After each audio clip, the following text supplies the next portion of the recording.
नमस्कार, मैं हूं पवन त्यागी। नारायण राणे जो कि भारतीय जनता पार्टी के नेता हैं, उनके एक बयान से महाराष्ट्र की राजनीति में हड़कंप मच गया है। नारायण राणे ने पहले भी इस बात का खुलासा किया था, लेकिन अब जब सुशांत सिंह राजपूत की मौत और उसकी मैनेजर दिशा सालियान की मौत को लेकर के उसकी जांच के लिए एक एसआईटी का गठन कर दिया गया है, तो दावा यह किया गया है नारायण राणे की तरफ से कि जब यह एसआईटी जांच करेगी कि दिशा सालियान की मौत कैसे हुई, तो उन्होंने दावा कर दिया कि उद्धव ठाकरे का बेटा आदित्य ठाकरे इसमें जेल जाएगा। और उनके दावे के पीछे का तथ्य यह है कि आदित्य ठाकरे दिशा सालियान के फ्लैट पे हुई पार्टी और उसके बाद जिसको आत्महत्या बताई जा रही है वो आत्महत्या नहीं है, कुछ लोगों ने उसको फेंका है। दावा तो यह भी किया गया इनके द्वारा कि उसके साथ पहले रेप हुआ है, जो पोस्टमार्टम में ढिलाई हुई, जिसके कारण वो पोस्टमार्टम की रिपोर्ट में नहीं आया। अब एसआईटी का गठन हुआ गया है, तो लेकिन बात तो यह है कि क्या वाकई में जो नारायण राणे दावा करते रहे हैं, उन्होंने कई बार प्रेस कॉन्फ्रेंस करके यहां तक कह दिया कि मेरे पास सबूत हैं।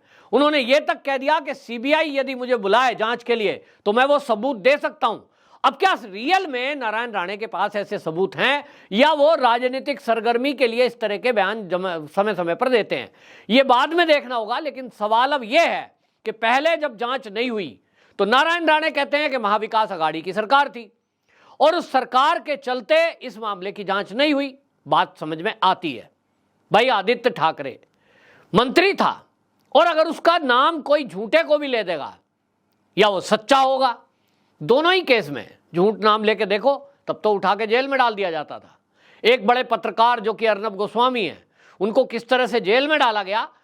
सुशांत सिंह राजपूत के मुद्दे को उन्होंने उठाया, कुछ लोगों को अपने चैनल पर बिठाते थे, सबूतों पर बात करते थे, और इसी चर्चा को देखते हुए देखिए कि पूरा चैनल बंद करने की साजिश कर दी गई।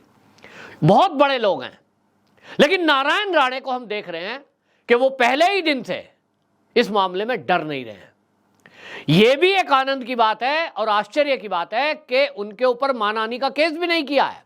कहा तो गया मानहानि का केस करेंगे, करा नहीं गया। इसका मतलब कहीं ना कहीं चोर की दाढ़ी में तिनका। अब जब दोबारा सरकार आज बीजेपी की है, भाई आप कहें कि एकनाथ शिंदे सीएम है, लेकिन बीजेपी की सपोर्ट से तो चल ही रही है। आपकी सरकार में आपका गृह विभाग वो तो देवेंद्र फडणवीस देख रहे हैं। तो भाई, देवेंद्र फडणवीस ने एसआईटी के गठन की बात की है, क्या ये राजनीतिक बात है या रियल में इसमें कुछ सच्चाई निकलेगी? मेरी बात एसएस आर्यन से होती है, यानी सुशांत सिंह राजपूत के जो चाहने वाले हैं, उनके जो फैन हैं, फैन क्लब हैं, वो लोग हमेशा एक सवाल करते हैं कि भाई साहब ये बताइए पवन जी, क्या इसमें कभी न्याय मिलेगा?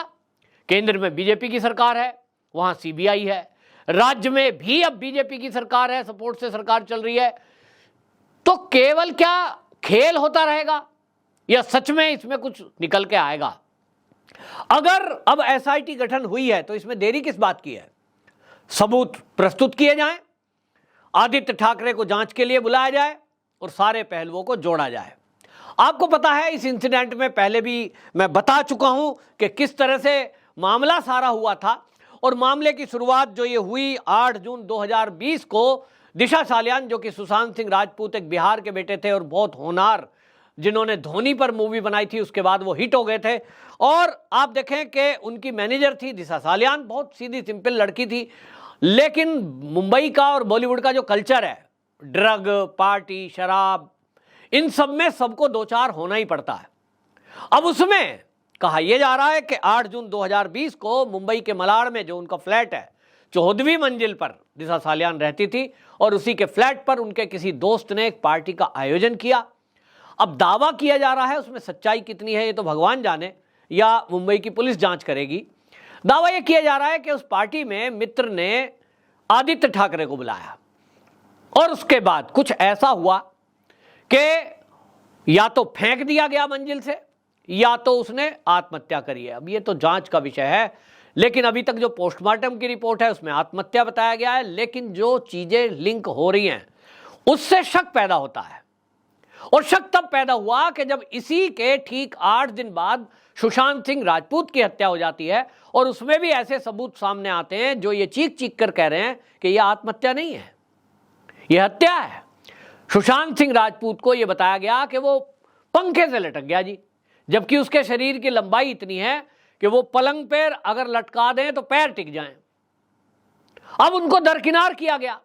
डेड बॉडी लाने वाले, ले जाने वाले और जो बाकी लोग थे उन्होंने देखा कि पैर की हड्डी टूटी हुई है। इसका मतलब तो ये हुआ कि किसी ने मारा है। शरीर पर चोट के निशान है।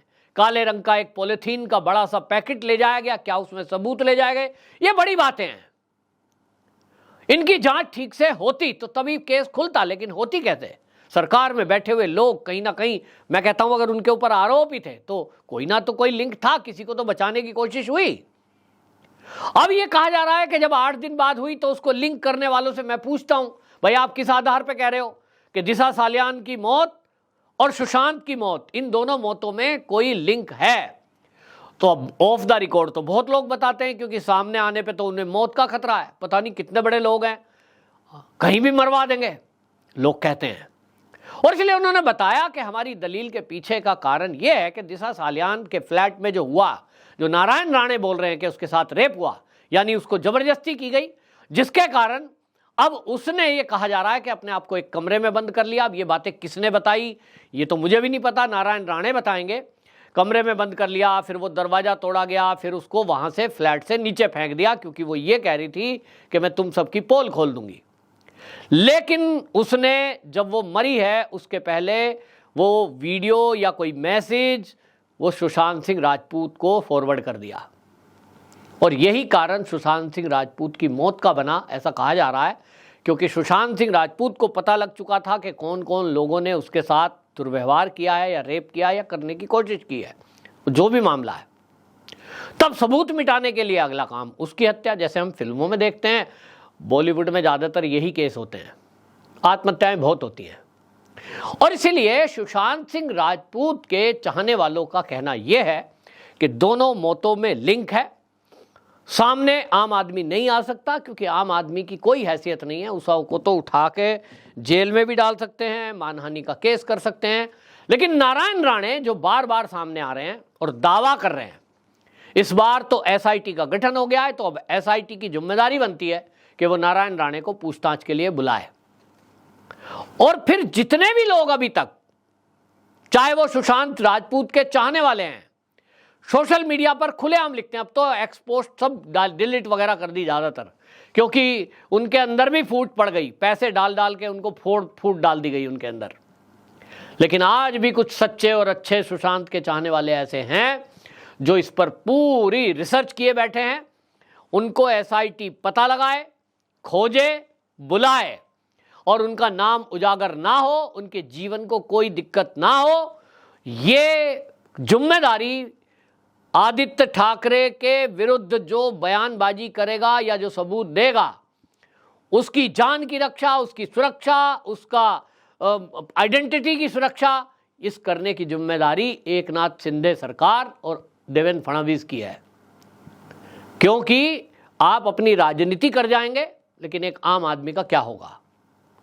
और मैं एक बात कहता हूं कि नारायण राणे जी, आपके बयान में आप चीख चीख कर कह रहे हैं, मुझे तो एक ताज्जुब लग रहा है कि अभी तक आपसे पूछताछ क्यों नहीं हुई, सीबीआई क्यों नहीं बुलाती। आप झूठ बोल रहे हैं तो आपका मुंह बंद किया जाए कि भाई आप फालतू फंड में राजनीतिक लाभ के लिए इस तरह की बयानबाजी क्यों कर रहे हैं, सेंसेशन पैदा कर रहे हैं, बेमतलब किसी की मौत को भुनाने की कोशिश कर रहे हैं।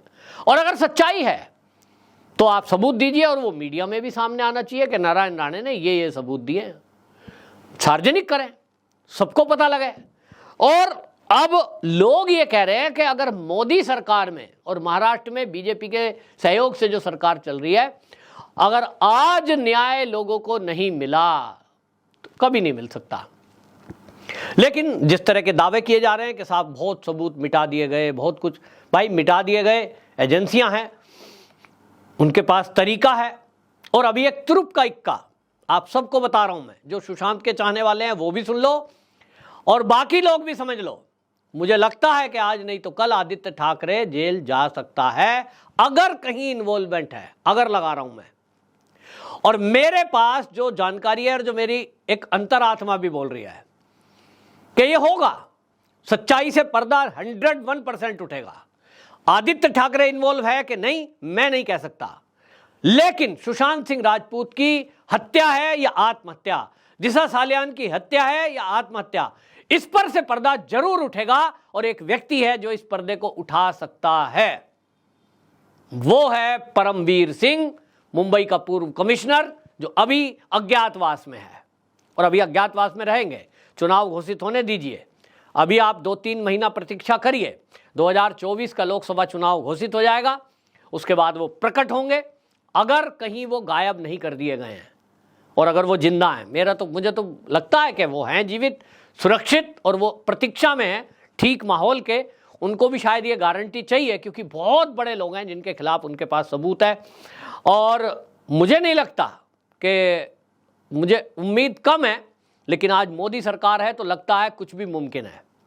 तो वो ऐसा राज खोल सकते हैं जिसमें अर्नब गोस्वामी के खिलाफ हुआ षड्यंत्र, किन किन ने उनका चैनल बंद करने का षड्यंत्र किया था, किसके इशारे पर वो सब हो रहा था, और उनको जेल भेजने का षड्यंत्र, सुशांत सिंह राजपूत की मौत और बाकी चीज, और भ्रष्टाचार के पूरे सबूत महाविकास अघाड़ी सरकार के यदि किसी के पास हैं, वो एक बंदा है, पूर्व कमिश्नर परमवीर सिंह, और वो प्रकट होने वाले हैं। मुझे ऐसा आभास हो रहा है, एक अदृश्य शक्ति मुझे बता रही है कि 2 महीने बाद वो प्रकट होंगे, नए साल में, फरवरी के आसपास, और तब आप देखेंगे कि ये जो SIT, CBI, ये सब जांच फाइनल स्टेज पर पहुंचेगी और आप सबके सामने सच्चाई आएगी। और अगर इसमें जरा भी सच्चाई है जो नारायण राणे बोल रहे हैं, तो फिर तो हमारे देश का कानून है कि अगर किसी ने रेप किया है, यदि किसी ने कोई हत्या में इन्वॉल्वमेंट भी है, हत्या भले ही ना की हो, वहाँ वो मौजूद है, सबूतों को छुपा रहा है, वो उस टोली में इन्वॉल्व है, तो निश्चित जानिए कि फिर नारायण राणे जो कह रहे हैं कि आदित्य ठाकरे निश्चित रूप से फिर जेल जाएगा। आप क्या कहते हैं? कमेंट बॉक्स में ज़रूर बताएं। वंदे मातरम।